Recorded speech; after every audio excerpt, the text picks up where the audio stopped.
जी के कथा का 7वां दिवस था। संध्याकालीन पूर्णाहुति भी हुई, इसके बाद कथा शुरुआत हुआ और कल हम लोग रुक्मिणी विवाह तक संपन्न करा करके कथा को रोके हुए थे। आज रुक्मिणी विवाह के बाद भगवान की और प्रमुख 7 विवाह हुए। इस तरह से भगवान के 8 विवाह हुए। इसमें सत्यभामा जी से हुआ, जामवती से हुआ, कालिंदी से हुआ, जया से हुआ, सत्या से हुआ, लक्ष्मणा से हुआ। उसके बाद भौमासुर के यहाँ भी 16,100 राजकुमारियों को कैद करके रखा था। उसको भगवान ने युद्ध किया, भौमासुर का वध किया और वहाँ एक मूर राक्षस का भी वध किया। उसके बाद भगवान ने कारागृह से उन सबको मुक्त किया। फिर वो बोली कि भगवान अब हम कहाँ जाएंगे, हमको भी अपना लीजिए। तो भगवान 16,100 राजकुमारियों के साथ विवाह किए। इस तरह से 16,108 विवाह भगवान के संपन्न हुए। आज मुख्य रूप से कथा में सुदामा जी पर फोकस रहा कि अगर धरती पर मित्र का कोई उदाहरण पेश करता है तो वह कृष्ण और सुदामा की ही मित्रता है। और ऐसी मित्रता आज के संसार में ज़रूरत है कि अगर आपका मित्र कभी भी दुख में या परेशानी में है तो उसको कृष्ण सुदामा की मित्रता समझ करके उस मित्र का आप दुख दूर करिए। कथा से यही ज्ञान लेकर के जाना चाहिए। मैं गोविंदाचार्य जी महाराज मूल रूप से बक्सर बनारस का रहने वाला, वर्तमान में धनबाद में भी रहता हूँ और वृंदावन से आना जाना बराबर होते रहता है। और इस तरह की संगीतमय कथाओं का आयोजन बराबर होते रहता है। जिन भी बंधुओं को, जिन भी भक्तों को श्रीमद् भागवत की संगीतमयी इसी तरह की कथा का आनंद लेना है तो आप हमसे संपर्क कर सकते हैं। यह सेवा का मौका आपको भी जरूर दिया जाएगा। बहुत बहुत धन्यवाद।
सही बात है ना।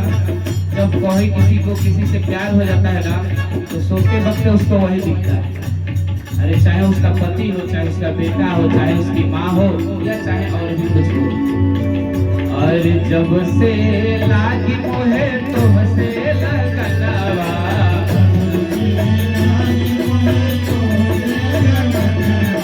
जब से लागी मोहे तुमसे लगनवा,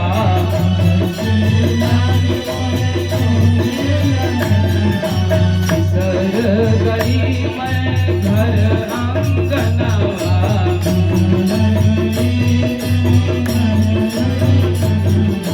जब से लागी मोहे तुमसे लगनवा,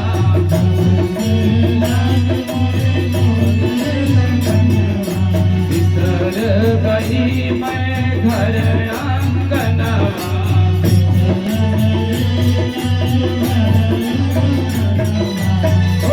मैं तो छोड़ आई,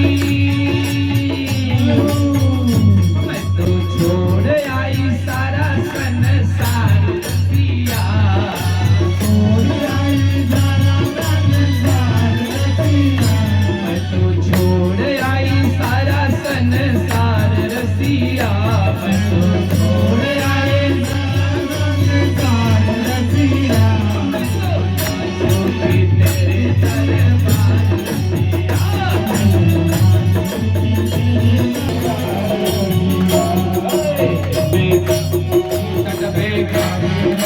कान गली में, कान गली में, कुंज गली में, तुम्हारी राधा सबकी प्यारी, प्यारी प्यारी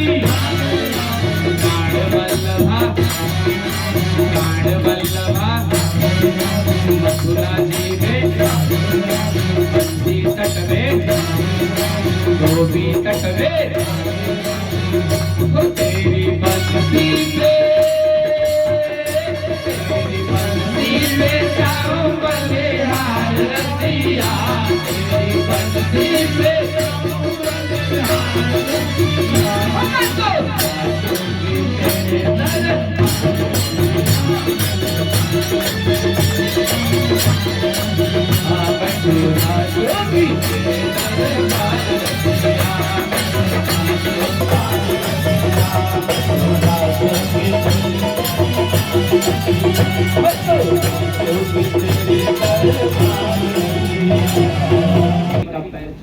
आज वही तप करते हुए एकांत भाव में बैठी हुई है और कह रही है अर्जुन से, अहम देवस्य सवितुर्हितापमितीक्षते विष्णुं वरेण्यं वरदं तपः परमास्थिता।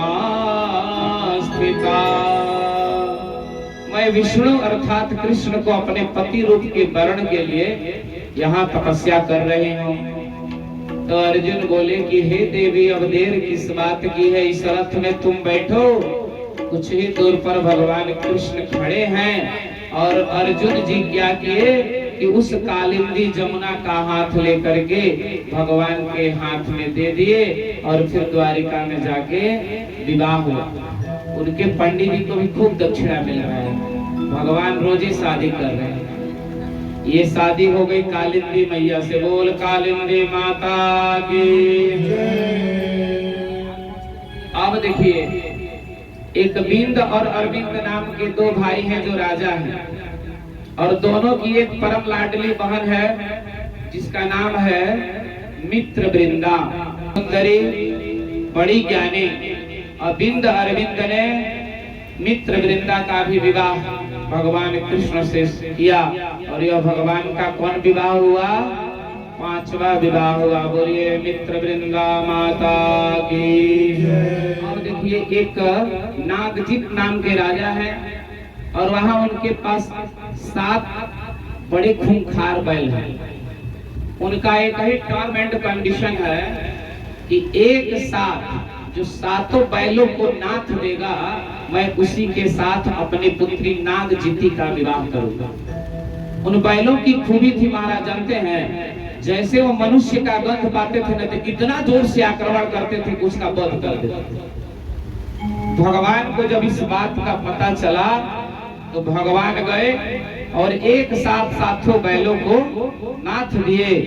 अपनी बेटी से जो है वह राजा जो है भगवान कृष्ण का विवाह करते हैं। इस तरह नागजीती, इनका एक और दूसरा नाम है सत्या। बोल सत्या माता की जय। 5 1 6।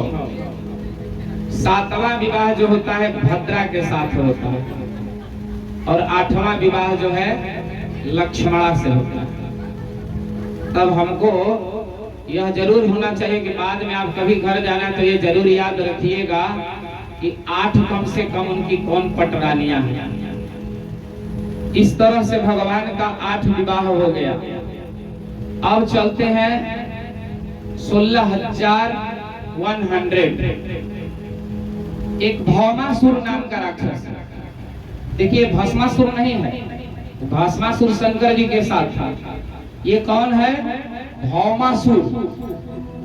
तो भौमासुर जो है ना, भूमि से उत्पन्न हुआ था, इसीलिए इसका नाम जो था भौमासुर था। सत्यभामा जो इनकी पत्नी है श्री कृष्ण भगवान की, उनका भी संबंध भूमि से। और भौमासुर को ऐसा वरदान है कि भूमि से उत्पन्न अर्थात धरती पुत्री ही अगर कोई कहेगी कि इसको मार मार, और जब कोई मारेगा तभी यह मरेगा। भगवान कृष्ण को यह पता चला कि भौमासुर बहुत से क्षत्रियों पर आक्रमण करके और उसकी कन्याओं का हरण करके लाता था और जेल में बंद कर देता था। उसने संकल्प लिया था कि जब 20,000 की संख्या पूर्ण होगी तब हम एक साथ शादी करेंगे। पगलाइले था वो।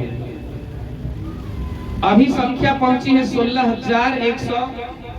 और भगवान को जब देवता लोग यह बात जा करके कहे कि प्रभु उन कन्याओं का भी कल्याण कर दीजिए, तो भगवान का अवतार ही हुआ है कल्याण करने के लिए। आज जब युद्ध करने के लिए भगवान द्वारिका से गरुड़ जी पर बैठ रहे हैं, तो भगवान की प्रेरणा से आज सत्यभामा माता भी कह रही कि मैं प्रभु आपके साथ चलूंगी।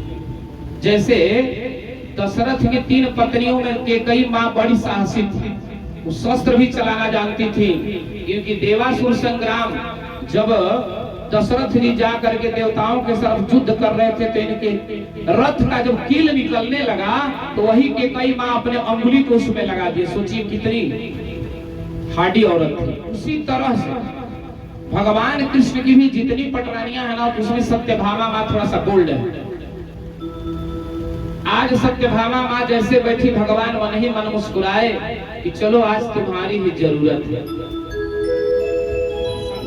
बन गया और भगवान ने जब मूर को मारा, तभी से इनका एक नाम और पड़ गया मुरारी।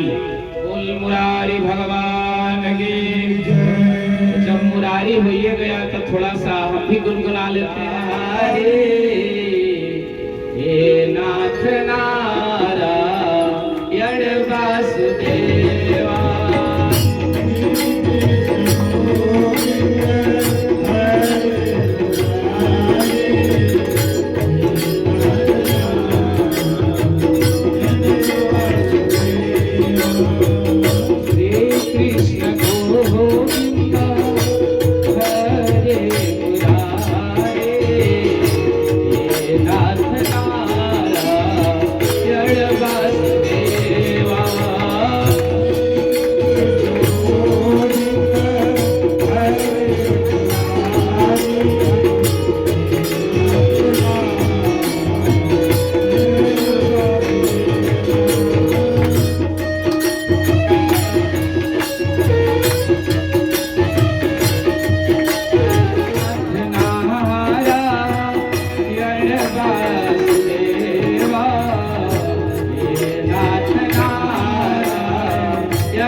वध कर दीजिए। और भगवान तो इसी बात का इंतजार कर रहे थे कि सत्यभामा को क्रोध आए, और क्रोध में आकर के ये बोले कि मैं भवासुर को मार दूं।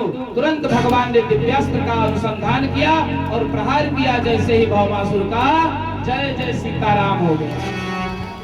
और सब देवियों से कहा कि हे राजकुमारी, अब तुम लोग मुक्त हो, अब तुम लोग जा सकती हो। वो जो 16,100 है ना, वो हाथ जोड़ करके भगवान से बोली कि हे प्रभु, अब तो हम अपने घर जाने लायक भी नहीं, हमारे माता पिता हमें स्वीकार नहीं करेंगे,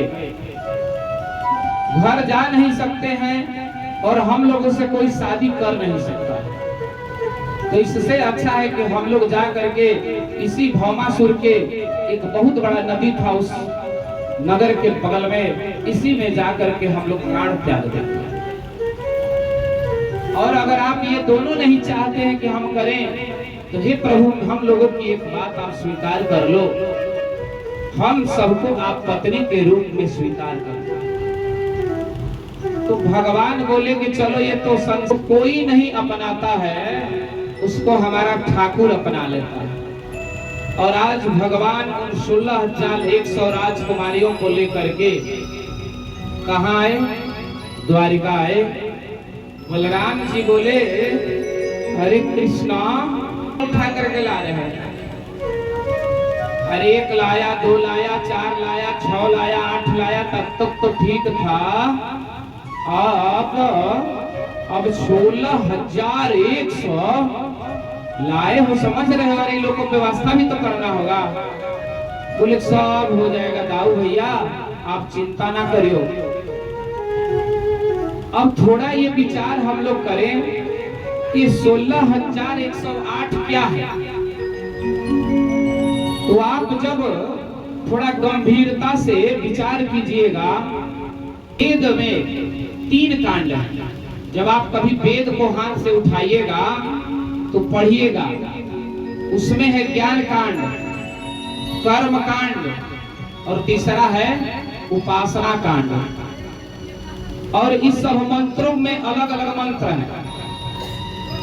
जैसे कर्म कांड के जो है वेद में 80,000 मंत्र हैं और उपासना कांड के 16,000 मंत्र।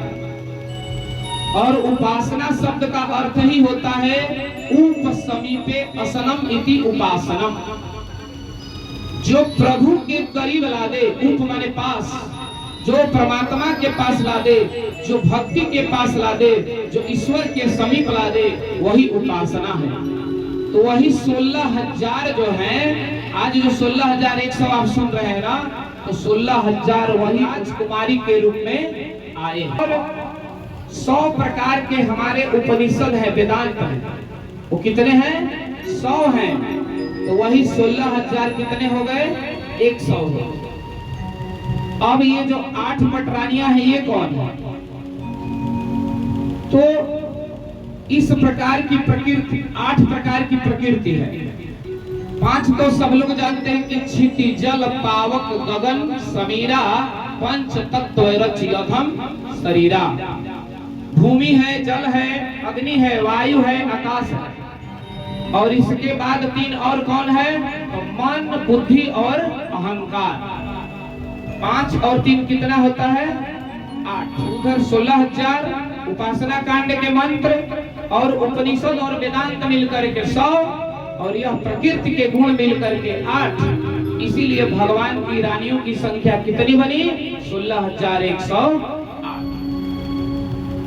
एक चीज जान लीजिए, ये जो प्रकृति है ना, इसका असर हम लोगों पर होता है। जैसे बच्चा जन्म लेता है, फिर जैसे बड़ा होगा तो आप कहते हैं जवान हो गया, बड़ा सुंदर लग रहा है, फिर जैसे उम्र होगा तो धीरे धीरे बूढ़ा हो जाएगा। तो हम लोग प्रकृति के बस में हैं और भगवान के बस में प्रकृति है। एक दिन हम आप लोगों से ये निवेदन कर रहे थे कि भगवान हमेशा 15 साल के ही रहते हैं, इसलिए कि क्षितिजल, पावक, गगन, समीरा, मन, बुद्धि और अहंकार, ये 8 चीजों का भगवान पर कोई असर नहीं होता है। इन सब का असर हम सब पर होता है। इसलिए जन्म के समय कुछ और, कुछ बड़ा हुए तो कुछ और, जवान हुए तो कुछ और बुढ़ाए तो कुछ और, इन सब का असर पड़ते रहता है, कोई बचा नहीं है। इस प्रकार जो है भगवान की 16,108 रानियां, सबसे जो है 10-10 पुत्र हुए और उन 10 पुत्रों के भी 10-10 पुत्र हुए। उधर मैंने बताया था कि प्रद्युम्न जी हुए और प्रद्युम्न जी के बाद प्रद्युम्न जी का ही पुत्र हुए महाराज अनिरुद्ध जी। अनिरुद्ध जी भी बहुत सुंदर है। तो एक राजा बलि का पुत्र है बाणासुर। राजा बलि की कथा सुनाए थे ना आपको कि बामन भगवान गए और 3 पग जमीन मांग कर ही ठग लिए। तो राजा बलि बोला कि ठगे नहीं आए थे, ठगने के लिए उल्टे ठगा गए। एक कहावत है, जान लीजिए कि आप किसी को ठगिए मत, भले ठगा जाइए। ठगिएगा तो रात भर नींद नहीं आएगा और ठगाइएगा तो हंस के सोइएगा कि चलो आज कोई बात नहीं, ठगाए हैं, कल से ठीक हो जाए। तो बाणासुर की एक पुत्री का नाम है उषा। थोड़ा हम लोग अनिरुद्ध जी का भी विवाह का प्रसंग 2 मिनट में आपको बता दूं। एक दिन उषा जो है स्वप्न में सोई हुई थी और स्वप्न में ही वह अनिरुद्ध के साथ आलिंगन कर रही है। स्वप्न बहुत देर तक देखती है और जब नींद टूटता है तो बड़ा उदास हो जाती है। तो उसका मंत्री की पुत्री का नाम है चित्रलेखा। चित्रलेखा जो है बहुत विद्याओं में निपुण है। जब वो आई और देखी कि हमारी राजा की बेटी जो है उषा उदास है, पूछी कि उदासी का क्या कारण है? बोली कि मैंने एक स्वप्न में राजकुमार को देखा, उसी से मैं मिलना चाहती हूँ। उसने बहुत से राजकुमारों का चित्र बनाया, कृष्ण का बनाया, बलराम का बनाया, प्रद्युम्न का बनाया, लेकिन यह ऐसे ऐसे कर देते थे कि नहीं ये नहीं था। जब उन्होंने अनिरुद्ध का चित्र बनाया तो बोली कि यही था जिसको मैंने स्वप्न में देखा था। और वह जोग माया के बल से द्वारिका गई और वहां से सोते हुए अनिरुद्ध को लेकर के कहां चली आई, बाणासुर के राज्य में, और ला करके उषा के पास रख दिया। और बाणासुर की सिक्योरिटी इतनी हाई लेवल की थी कि जहां उषा रहती थी किसी पुरुष का दृष्टि तक नहीं जाती। ये धीरे धीरे बात एक दिन बाणासुर को पता चल गया कि किसी जवान लड़के के साथ मेरी पुत्री रहती है। आता है, बहुत युद्ध होता है प्रद्युम्न जी के साथ और इनको ही बंदी बना लेता है। और बाणासुर को एक भगवान शिव का वरदान है। बाणासुर भगवान शिव को प्रसन्न, शिव भी वचन दिए थे कि मैं रक्षा करूंगा। आज भगवान कृष्ण और बलराम पुरी सैनिकों के साथ युद्ध के लिए बाणासुर की नगरी पर आते हैं और भगवान शिव से कृष्ण का भयंकर युद्ध होता है। आप शायद नहीं सुने होंगे कि कृष्ण और शिव का भी युद्ध हुआ, बहुत युद्ध हुआ। इधर से भी बाण चला रहे हैं और शिव भी चला रहे हैं, उधर कार्तिकेय जी, गणेश जी, इधर बलराम जी, सबसे युद्ध हो रहा है। अंत में भगवान कृष्ण ने एक सम्मोहन ब्रह्मास्त्र का प्रयोग करके भगवान पर छोड़ा तो संगोत्र अनिरुद्ध और जो है पुत्र वधु, पौत्र वधु उषा को भी लेकर के पूरा परिवार है, सब आनंद में रह रहा है लोग। तो चलिए इसी बीच हम लोग एक थोड़ा सा आनंद लेते हैं। एक भक्ति बुला लो वृंदावन गिरधारे, बुला लो वृंदावन गिरधारे, बुला लो वृंदावन गिरधारे, बुला लो मेरी बीती उमरिया सारी, बुला लो वृंदावन गिरधारे, बुला लो।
वह भगवान कृष्ण का अति प्रिय मित्र, भगवान कृष्ण का परम स्नेही, जिसके साथ भगवान के दो रिश्ते हैं।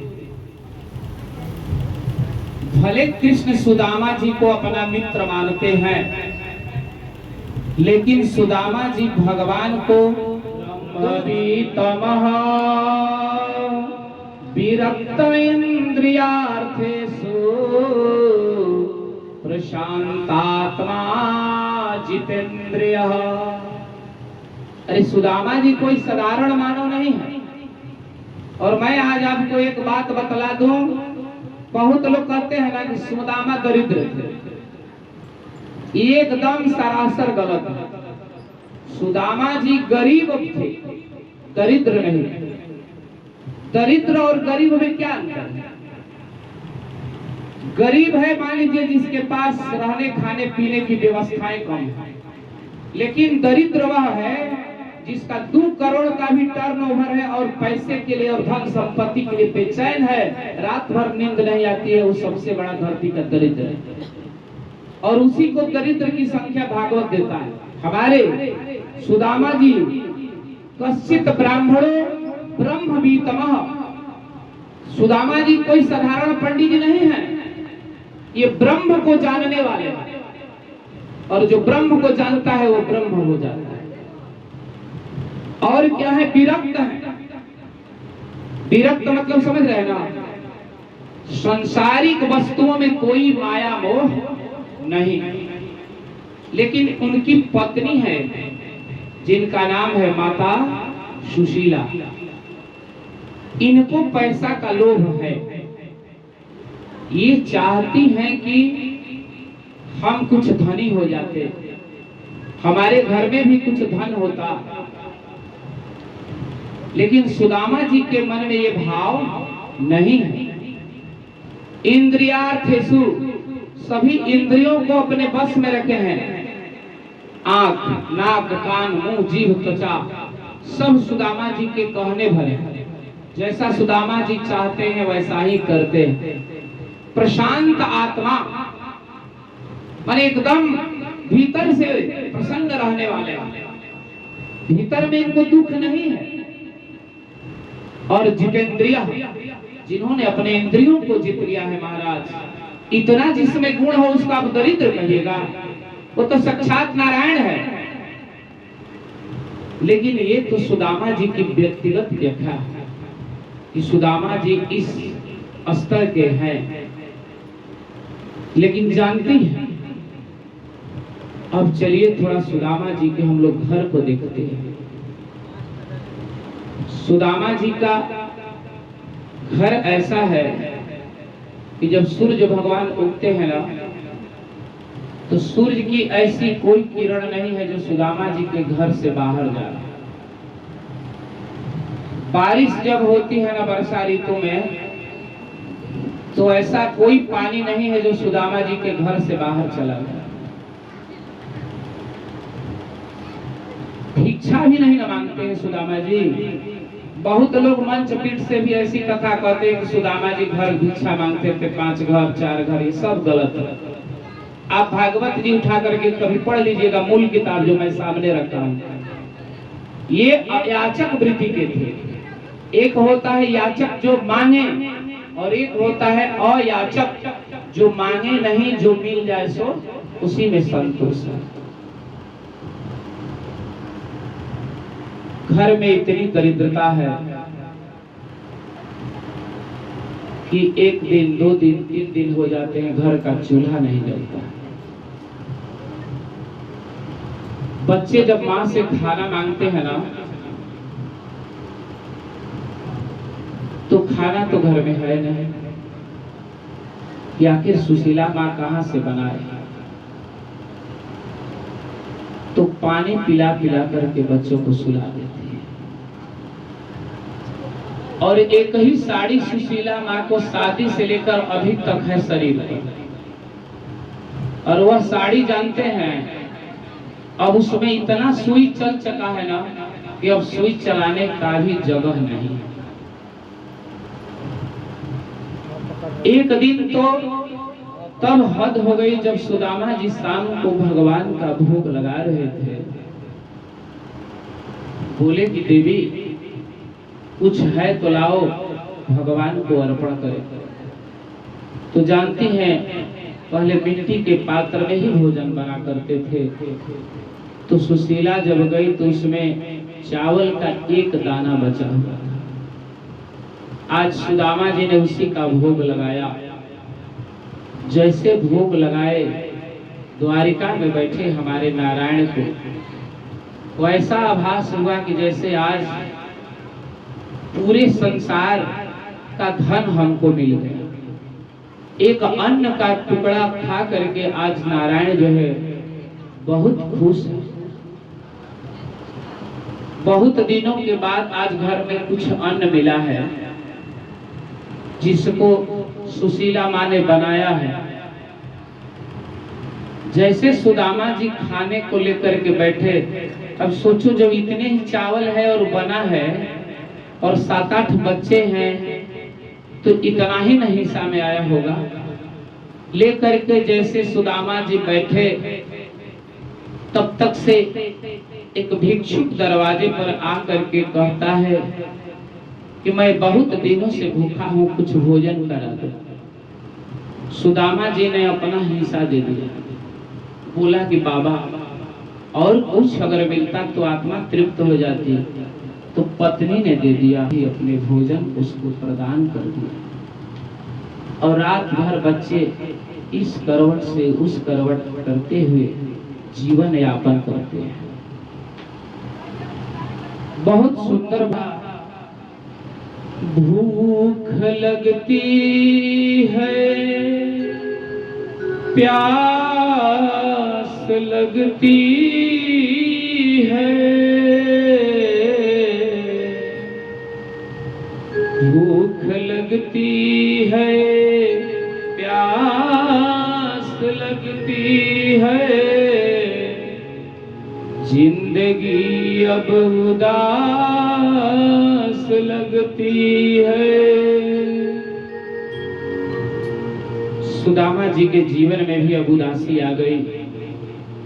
अब भगवान को बैठे बैठे द्वारिका में भी जब ये बात बर्दाश्त नहीं हुई, तो एक दिन भगवान एक साधु का रूप धर करके आए और सुदामा जी के घर के बगल से गुजर रहे थे और मां सुशीला से भेंट हो गई। सुशीला ने संत जान करके उनके चरणों में प्रणाम किया। संत जी बोले कि बेटी कुछ खाने को देगी? सुशीला के आंखों से आंसू झरझर बहने लगे। बोली बाबा आज 11 दिन हो गए मेरे घर में तो चूल्हा तक नहीं जला है, और यह बात कहते हुए भी मैं बहुत शर्मिंदी हो रही हूँ। मेरे बच्चे खाने पीने तड़प रहे हैं। अगर होता तो मैं जरूर आपको भोजन कराती।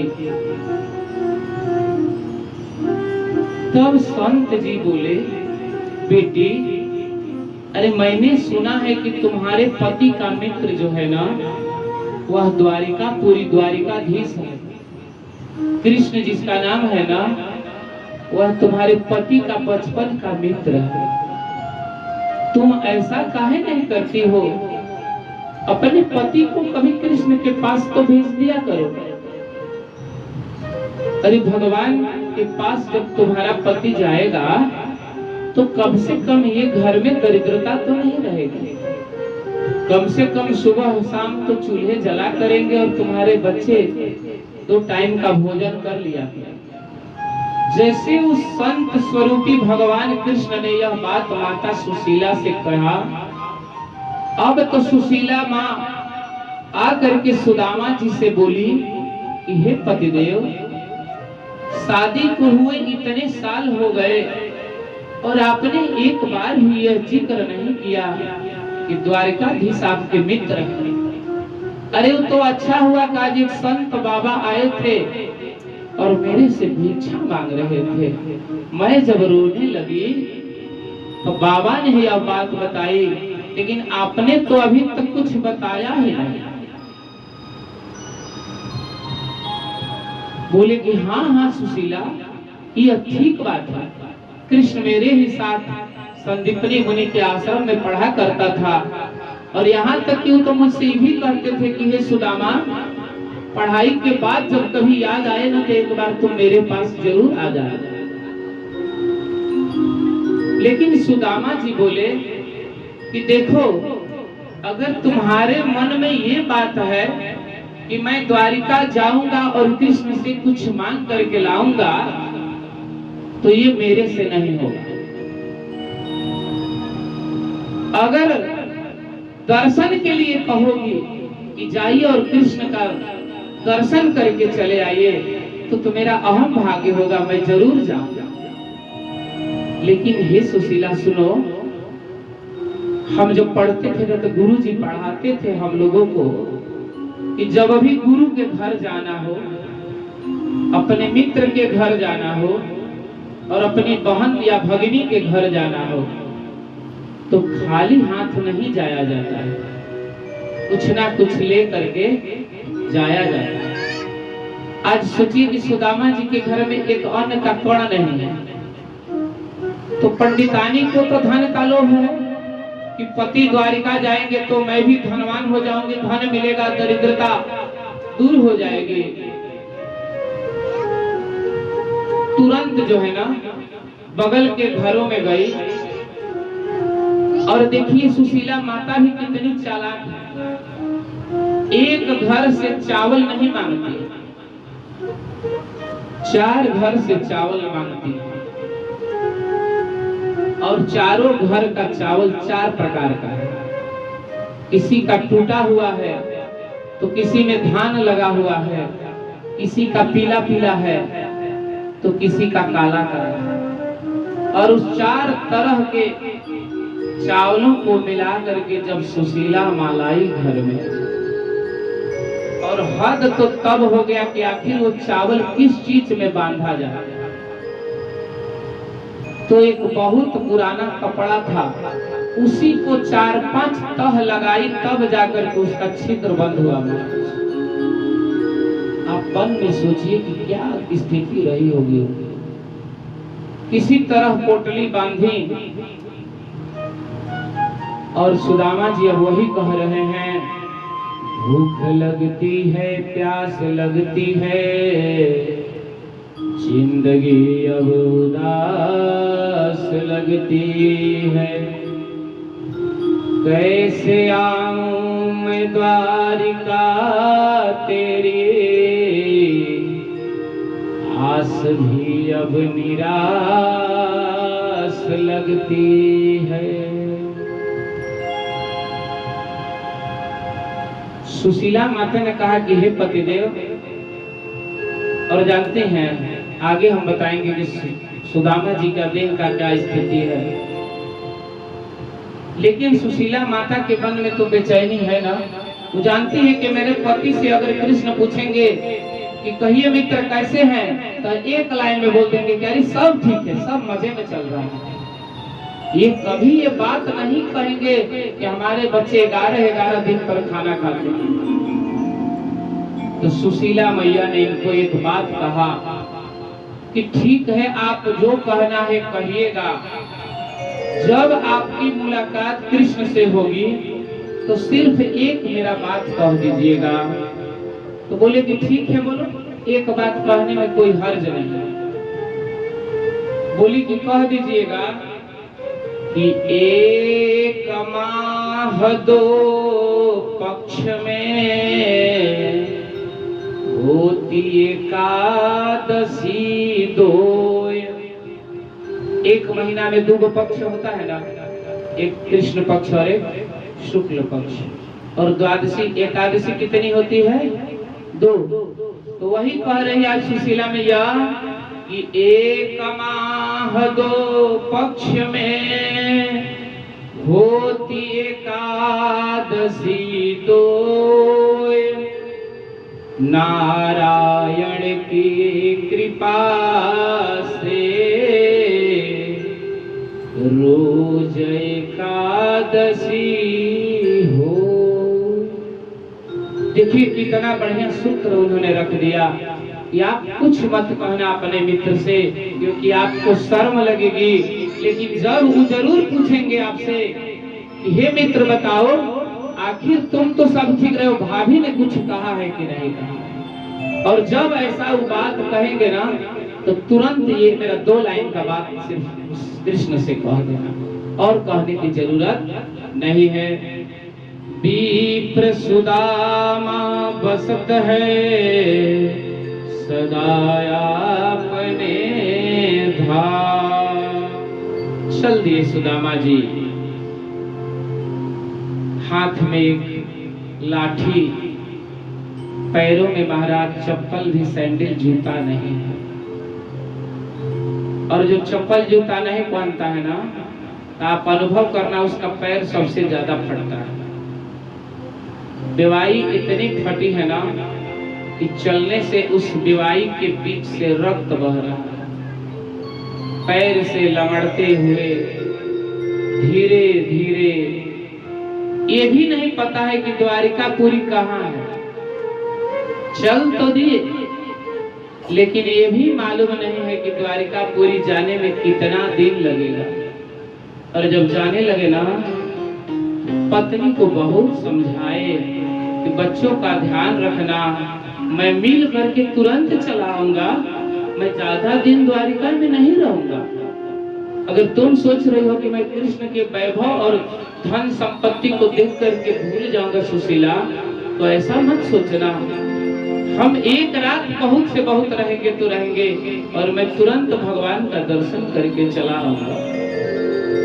अब भगवान कृष्ण वहां से बैठे बैठे देख रहे हैं, तो भगवान कृष्ण कहते हैं ना कि जो तू एक पग धरे तो मैं धरूं 100 पग एक साथ। कहते हैं कि अगर मेरा भक्त कोई संसार में मेरे तरफ एक पैर भी उस प्रेम से बढ़ाता है, तो मैं उसके एक पैर के बदले 100 पैर बढ़ाता। सुदामा जी गुनगुनाते हुए चल दिए। एक दो लाइन गाएंगे। दूर नगरी, बड़ी दूर नगरी, दूर नगरी, बड़ी दूर नगरी, बड़ी दूर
और जाप थक गए, जाप नहीं छोड़ रहे हैं और कह रहे हैं कि ओम नमो वासुदेवाय,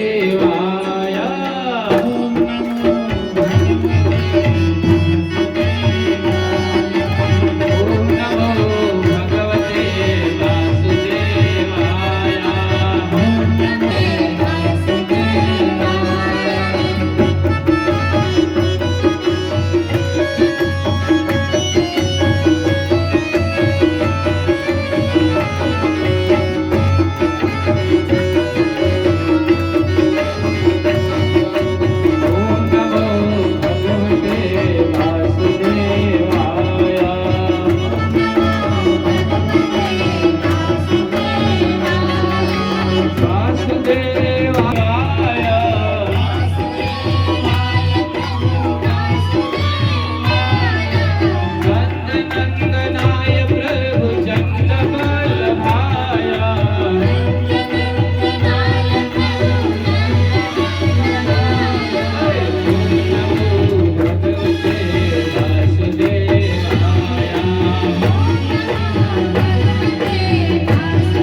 नींद खुली महाराज तो देख रहे हैं, सोए थे तो पेड़ दिख रहा था, और जब आज नींद खुली है तो बड़ी बड़ी अटालिकाएं दिख रही है। चारों तरफ कृष्ण की जय हो, कृष्ण की जय हो, द्वारिकाधीश की जय हो। जब सुदामा जी ने ये आवाज सुनी तो एक सज्जन से पूछे, भैया द्वारिकापुरी यही है क्या? बोला कि हाँ महाराज, द्वारिकापुरी तो यही है। तब बोले कि कृष्ण का महल कहाँ है? तो एक ने दिखाया कि वो जो महल का द्वार दिख रहा है ना महाराज, वही भगवान कृष्ण का प्रमुख द्वार है। सुदामा जी धीरे धीरे अब पैर से चला भी नहीं जा रहा है। बेवाई और कांटे इतने चुभ चुके हैं कि दर्द से पैर नहीं उठ रहा है। जैसे द्वार पर गए तो द्वारपाल से कहे कि हे द्वारपालों, जा करके भगवान से इतना निवेदन कर दो कि आपका बचपन का कोई मित्र आया है जो आपसे मिलना चाहता है। अरे द्वारपालो कन्हैया से कह दो, अरे द्वारपालो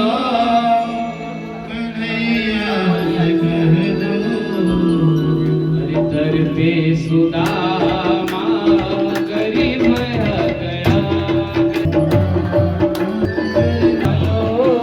कन्हैया से कह दो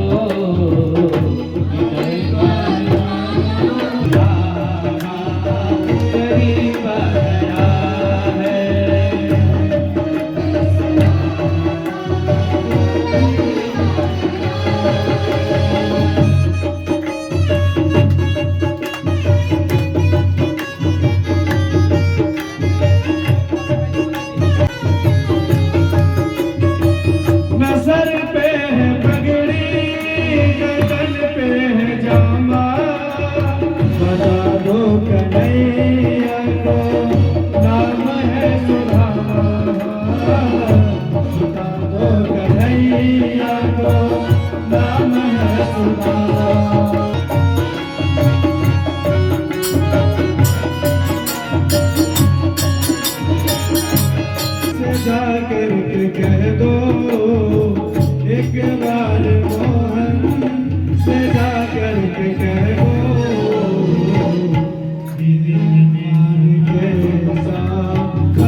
एक द्वारपाल बोला कि हे विप्रदेव, यहाँ से भगवान का अंतःपुर तो थोड़ा दूर पड़ता है, अगर आने में थोड़ा विलंब होगा तो हे ब्राह्मण देवता आप घबराना मत, मैं आपका संदेशा वहाँ चेष्टा कर रहा हूँ कि पहुँचा दूं।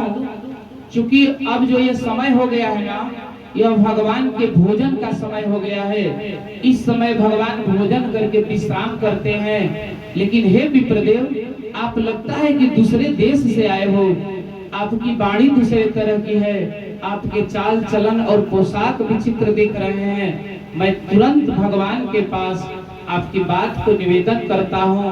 और वह द्वारपाल भीतर गया और आदेश लेते लेते अंतःपुर में पहुंचा, जहां भगवान हमारे श्याम सुंदर सरकार स्वर्ण सिंहासन पर बैठे हैं। रुक्मिणी माँ, सत्यभामा इत्यादि जो पटरानियां हैं आगे पीछे हैं। और वहां पर वह सैनिक पहुंच करके क्या कह रहा है, जगा तन में शीस पगान, जगा तन में प्रभु जाने को आही, बसो के ही ग्रामा धोती फटी सी लटी दुपटी अरो आह कानह की नहीं सामा। जैसे सैनिक इतनी सब बातें कह रहा है, भगवान थोड़ा सा विचलित हुए और आगे वह कहता है द्वार खड़ो द्विजा दुर्बल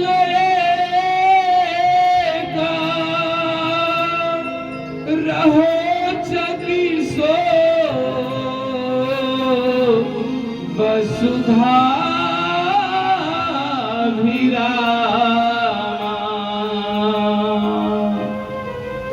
हे सरकार, वह द्वारिका की महलों की तरफ नजर को उठा करके और कुछ विचित्र नजरों से दिखता है, लगता है कि वह जो है ना इस प्रदेश का व्यक्ति नहीं मालूम पड़ता है।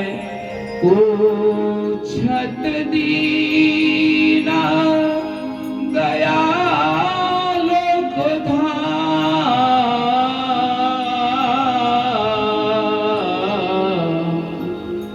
बतावत आपनो नाम सुदामा बतावत आपनो नाम सुदा नहीं पहने हुए पीताम्बर कहीं और गिर रहा है और दौड़े दौड़े अभी जा रहे हैं, क्योंकि बहुत दूर पार करना है। कैसे दौड़ रहे हैं भगवान?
प्यारे जरा तुम सुदामा, न घबराओ प्यारे जरा तुम सुदामा, उसी का समाप्ति करेगा, उसी का समाप्ति करेगा। सुदामा जो मेरा मित्र आ रहा है ना, वह बिना चप्पल के आ रहा है, इसलिए आज भगवान ने चप्पल भी पहनना छोड़ दिया। शरीर में जो पीतांबरी पहने थे, वस्त्र पहने थे, वस्त्र भी गिरा दिए और बोले कि एक मित्र जिस भाव से आ रहा है, आज कृष्ण भी उसी भाव से मिलेगा।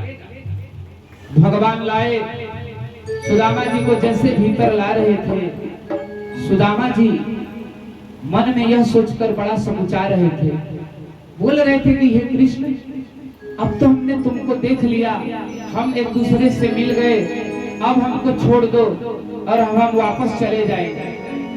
भगवान ने पूरे दोनों हाथों से जकड़ा और बोला कि अरे सुदामा, तूने कृष्ण के पास आने में इतना दिन लगा दिया, अरे मैं कितने दिन से तेरी राह जो रहा था और आज आया भी तो तू इस राजभवन के बाहर ही मिल करके कहता है कि चला जाऊंगा।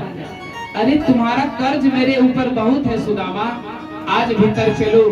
भगवान सुदामा जी को अंतःपुर में लाए और सुदामा जी को देख करके सभी रानियां विस्मय, और भगवान ने आज अपने आसन पर बैठाया और अपने आसन पर बैठा करके जैसे कृष्ण की दृष्टि सुदामा जी के पैरों पर गई, आज इस संसार का मालिक जो है ना फूट फूट कर रोने लगा।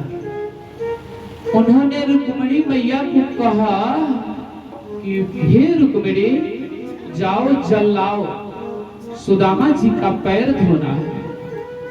सुदामा जी का पैर धोना है, यह सुन करके रुक्मिणी मैया उधर गई और आज तीनों त्रिलोक का स्वामी सुदामा जी की उस दीन दशा को देख करके इतना रोए, अरे इतना रोए कि पूरा सुदामा जी का पैर धुल रहा है। किससे? भगवान की आंसुओं से। देखी सुदामा की दीन दशा,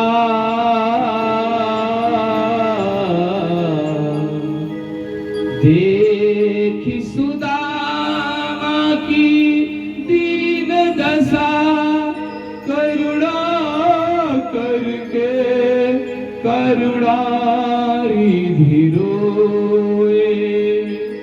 अरे पानी परात को हाथ छू नहीं,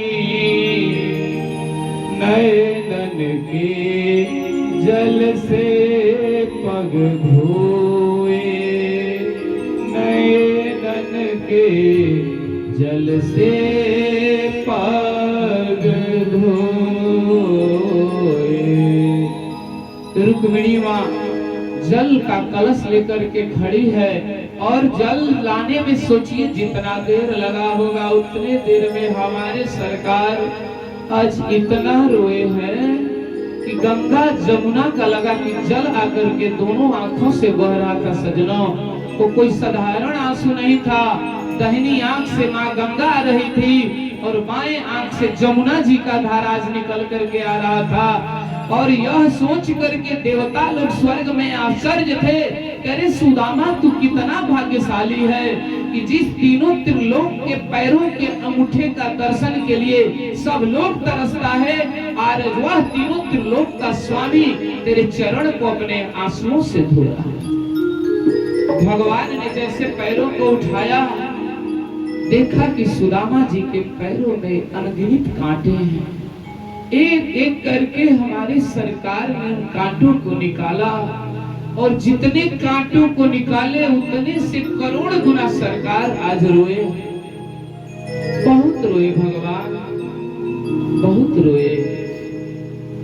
इसके बाद सुदामा जी को स्नान करवाते हैं पंचामृत से, दूध दही घी मधु से, और बहुत तरह से उनको पोशाक दिए, पहनाए और अपने सिंहासन पर विराजमान कराए। और अब बारी बारी से सभी पटरानियां आ रही हैं आशीर्वाद लेने के लिए। पहले रुक्मिणी आई, जामवंती, कालिंदी, सत्यभामा इत्यादि आती गई। तो जब एक से दो चार बढ़ने लगी ना, तब सुदामा जी पूछे, कृष्ण थोड़ा इधर आना। बोले बोलो ना। बोले कि जोर से बोलने वाली बात नहीं है, कान में बोलना है। भगवान कृष्ण अपना कान दिए तो सुदामा जी जानते हैं क्या बोले कि चारों पांचों तुम्हारे हैं कि अगल बगल का है। बोले कि ना नहीं, सब अपने हैं। और जो है अब धीरे धीरे तो मान लीजिए 16,100 है ना, और आई 100 200 सुदामा जी करे कल्याण हो कल्याण हो कल्याण हो, आशीर्वाद आशीर्वाद। अब तक बेचारा अपने दूर से चल करके आए थे, जब 400 पार होने को हुआ फिर कृष्ण को बुलाए, सुनो इधर। बोले क्या है मित्र?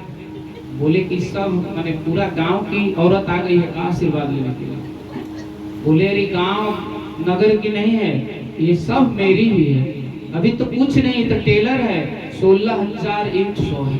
सुदामा जी बोले कैसा, सुनो ऐसे तो हम आशीर्वाद देते देते ही मर जाएंगे।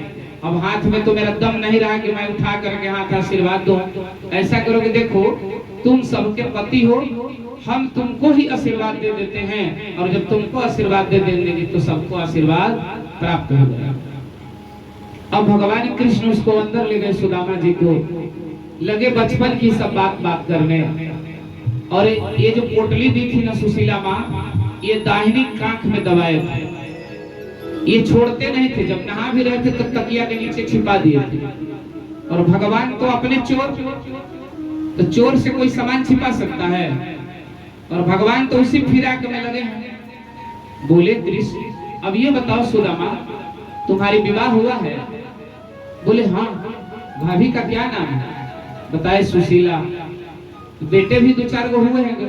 बोले 2-4 नहीं 9 हैं। अच्छा अच्छा, अरे तो तुमने मेरे को बुलाया नहीं, अपनी शादी भी कर ली। बोले कि अरे हम तो एक शादी किए तो तोरे को भुला गए, और तुमने 16,108 कर लिया, तो एक बार भी निमंत्रण दिया सुदामा को कि आ जाओ। बोले कि क्या कहोगे सुदामा, शादी जैसा होता तब ना, कि पहले लड़की देखते, एंगेजमेंट होता, तिलक होता, फिर बारात जाती। यहाँ तो अभी बैठे हैं 2 घंटा में विवाह हो गया। अब बताओ 2 घंटा में हम पूरा सिंदरी में कहाँ कहाँ काट बांटेंगे। मेरा शादी सब ऐसे ही हो गया। इधर उधर की बहुत बातें हुई। भगवान पूछे कि तुम्हारी ये जो दाहिनी कांख है ऊंची क्यों लग रही है? बोले कहीं कुछ नहीं, थोड़ा चोट लग गया था, रास्ते में मैं आ रहा था ना तो पत्थर से टकरा गया तो थोड़ा गिर गया। भगवान कृष्ण बोले कि झूठ मत बोलो, देखो तुम बचपन से ही झूठ बोलते आ रहे हो। इसी तरह तुम चना सब खा गए। जो संदीपनी मुनि की पत्नी ने हम लोगों को जंगल में जाते समय चना दिए थे, वो सब बरसात हो रही थी और रात भर में तुम खा गए और हमको चना तक नहीं दिया। और आज जो यह बात जो है सुदामा जी कृष्ण से कहते हैं कि जानते हो कृष्ण, मैं पहले से जानता था कि तुम एक राजा के पुत्र हो और यहाँ से जाओगे तो तुम राजगद्दी पर बैठोगे। और जानते हो वो चना उस दिन आश्रम में उतना ही बचा हुआ था, और उसी समय दुर्वासा ऋषि आकर के माता से जो है याचना कर रहे थे कि मुझे अन्न दो। तो माता ने यह कहा था कि अभी बच्चे भिक्षा मांगने गए हैं, अगर भिक्षा मांग करके लाएंगे तो मैं वो तुमको दूंगा। और दुर्वासा ऋषि ने योग साधना से देख लिया था कि आश्रम में चना रखा हुआ है, तो उसी समय दुर्वासा ने यह श्राप दे दिया कि जो इस चना को खाएगा। तो हे कृष्ण, मैंने यह बात सुन लिया था और मैं यह कतई नहीं चाहता था कि मैं भले एक ब्राह्मण निर्धन जीवन भर रह जाएगा, ये मैं बर्दाश्त कर लूंगा, लेकिन कृष्ण चूंकि राजा का लड़का है और यह राजगद्दी पर बैठेगा, और राजा अगर गरीब हो जाएगा, राजा दरिद्र हो जाएगी तो सारी प्रजा को दुख हो जाएगा। इसलिए कृष्ण मैंने तुमको चना छूने तक नहीं दिया। ये दोनों बात ही कर रहे थे कि सभी रानियां आकर के इस बात को सुनी महाराज, और आज रुक्मिणी जी के आंखों से आंसू गिरने लगा कि धन्य है सुदामा जी, आपने कितना बड़ा त्याग किया। आप अपने को दरिद्र होना, गरीब होना स्वीकार कर लिए, सारी धन सुख संपदाओं से अपने आप को वंचित कर दिए, लेकिन आप हमारे पति को उस दुख से बचा लिए। ये बहुत सारी इधर उधर की बातें हुई। भगवान कृष्ण उसी बात पर अड़े हैं, कह रहे कुछ तो लाए हो दे दो। देखो झूठ मत बोलो, तुम आ रहे थे तो अच्छा बोलो भाभी का कही, कुछ बोली, कुछ दी कि नहीं दी? भगवान जो है ना जबरदस्ती इस पटली को निकाल दिया और बोले कि क्या सुदामा, तुम्हारी भी आदत नहीं गई, चना खाते खाते और चावल भी सोचा था कि तुम्हें फरियाद देगा। और भगवान ने जैसे चना पुटली चावल की ली महाराज, उस कपड़े को देखकर ही भगवान समझ गए कि सुदामा के घर में कितनी गरीबी। उस कपड़े में अब जगह नहीं था सुई चलाने के लिए, इतनी जगह से फटा था। और जैसे हमारे सरकार ने उस चावल को खोला तो 4 तरह के चावल मिले हुए थे, इसलिए ये भी समझ गए कि यह सुदामा के घर का चावल नहीं। भगवान उस चावल की पोटली से एक मुट्ठी चावल लिए और बोले कि स्वर्ग के सुख जितना है मैं आज उस स्वर्ग के सुख को सुदामा को देता हूं। एक मुट्ठी खाए तो स्वर्ग का सुख प्रदान कर दिया।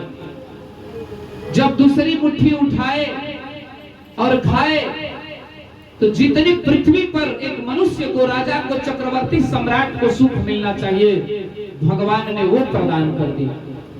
और तीसरी मुट्ठी खाने के लिए जैसे हमारी सरकार ने हाथ पोटली में लगाया, रुक्मिणी मैया ने हाथ पकड़ ली और बोली कि अरे प्रसाद है ये सुदामा जी का, अगर तुम ही सब खा जाओगे तो हम लोग क्या मुंह देखेंगे।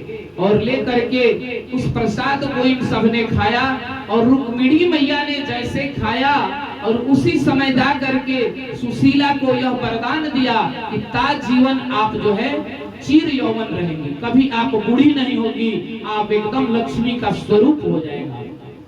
और भगवान ने जब तीनों स्वर्ग और चक्रवर्ती सम्राट की संपदा दी तो आज मड़ई के जगह पर सुदामा जी का महल अटारी कृष्ण से जरा भी नर्म नहीं था।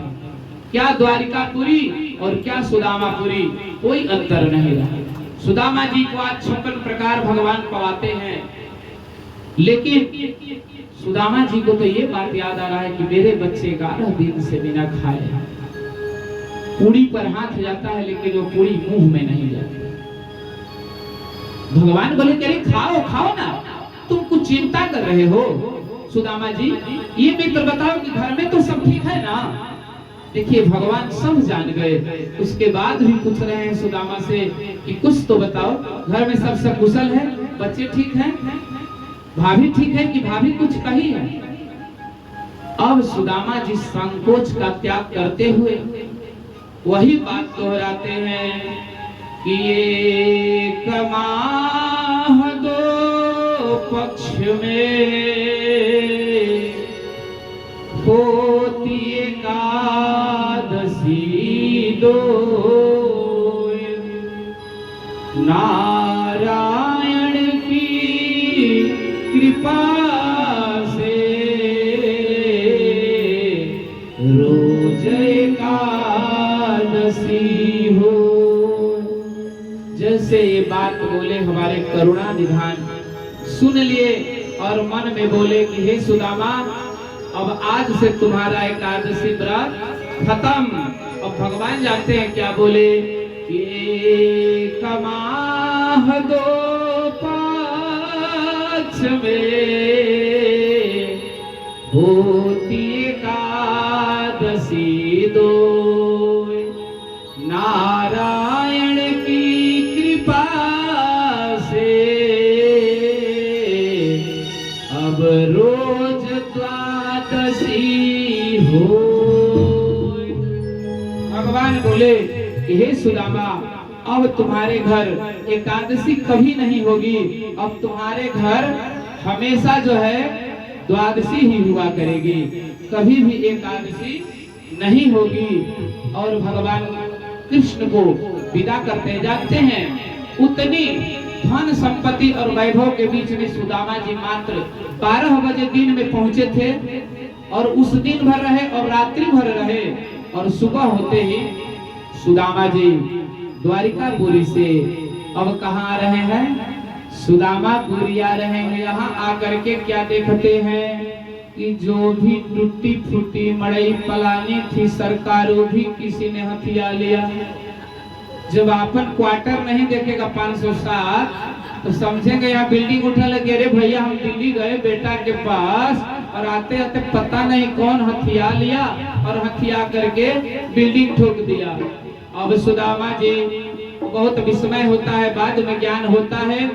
आकर के सिपाही सैनिक अब लगे हुए हैं और बोलते हैं कि महाराज यह तो भगवान की कृपा है ऐसी बनी हुई है। तो बोले किसका भवन है? बोले कि सुदामा पंडित का है। तो बोले कि होंगे कोई सुदामा पंडित, हमरा कहाँ सामर्थ्य है, हमारे एक टूटी मड़ैया थी। तो बोले कि नहीं महाराज, उस सुदामा पंडित द्वारिका जो गए थे ना उन्हीं का ही भवन है। तब सुदामा जी बोले कि द्वारिका तो हम ही गए थे, मेरा महल ऐसे कैसे हो गया। कितना सुंदर भाव सुदामा जी करते हैं। अंतिम भजन प्रेम से सुनिए और गाइए। माने सुदामा बनवारी हो मित्र, माने सुदामा बनवारी हो। अरे यारी में गदारी ना चाहिए मित्र,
गदारी ना चले,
संगतिया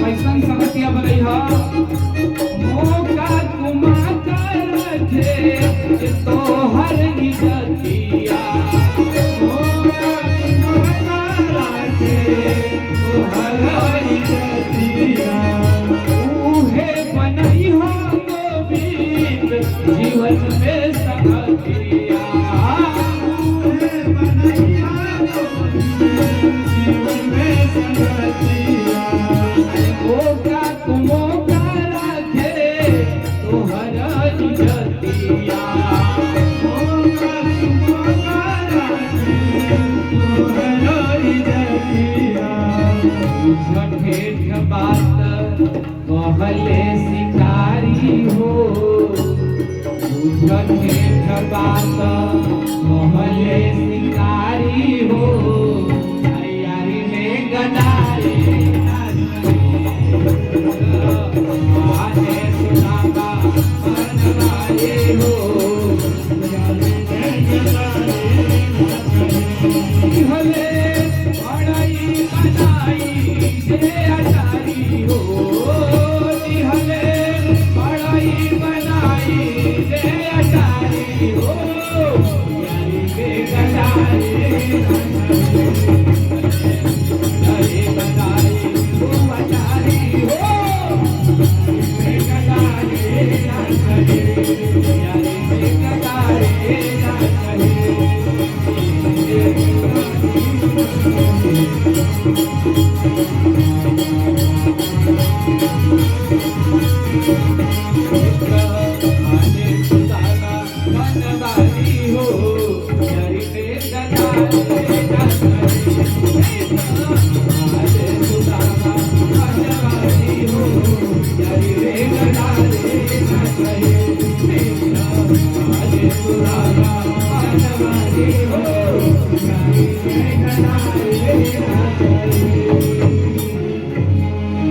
मित्र हो तो कृष्ण जैसा, नहीं तो परम न मित्रम कुमित्र मित्रम।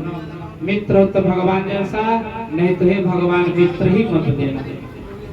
सुदामा जी का उधर भगवान की खानदान बड़ी लंबी चौड़ी हो गई है कुछ, और समुद्र में वह बहते बहते किनारे आया और उसी से एक प्रकार का पेड़ निकला और उसी नदी के किनारे एक ऐसा समय आया कि पूरे जदुवंशी जो है एक दूसरे को मार काट करके जीवन को समाप्त कर लिए। और भगवान का जब अंतिम समय आया तो आज पीपल पेड़ के नीचे भगवान पैर पर पैर लटका करके बैठे हैं। वहाँ उद्धव जी को भी संदेश देते हैं और कहते हैं कि हे उद्धव, तुम बद्रिकाश्रम चले जाओ और वहाँ तप करना, और तप करने के बाद तुम पुनः वैकुंठ को प्राप्त हो जाओगे। उधर से जो है एक बहेलिया जो है भगवान के चरणों में लाल लाल दिखता है, सोचता है हिरण का मुख है, उसी को संधान करके बाण चलाता है और भगवान के पैर के तलवे में वह बाण लगता है। शिकारी आता है, बड़ी पश्चाताप करता है, भगवान कहते हैं कि तुम्हारा कोई दोष नहीं है, मम इच्छा कह दीन दयाला, यह मेरी ही इच्छा है, अब हमको इस धराधाम को छोड़ने का समय हो गया है। भगवान जानते हैं मात्र 125 वर्ष रहे और 125 वर्ष में ही पूरी धरती पर धर्म की स्थापना कर दिए। और लोग बोलते हैं कि भगवान वहां से कहां चले गए, तो इसका प्रत्यक्ष प्रमाण है कि भागवत का एक एक पेज जो है कृष्णमय है, इसका पृष्ठ जो एक एक पेज नहीं है वह भगवान की मूर्ति है। और आज भी देखिएगा जगन्नाथपुरी में जो भगवान का कलेजा है ना, आज भी उस मूर्ति के अंदर स्थापित है और आज भी वह धड़कता है, धड़कन होती है उसमें, जो इस बात का प्रमाण है कि भगवान आज भी विराजमान है। बोल वृंदावन बिहारी लाल की, आज के आनंद के।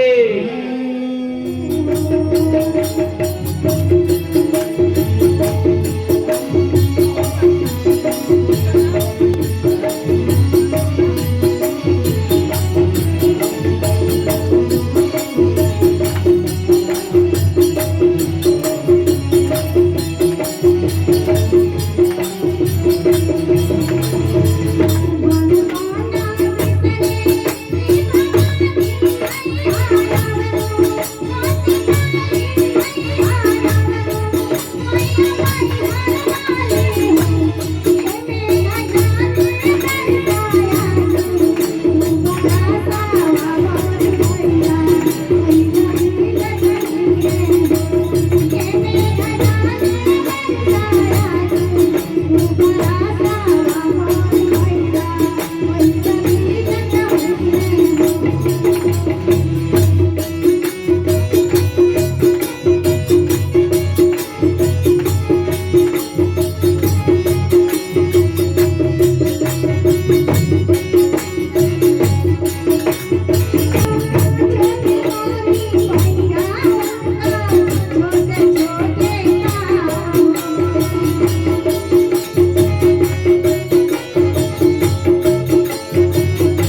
वो आकर के भागवत जी पर जो कुछ हो सके अपने मन में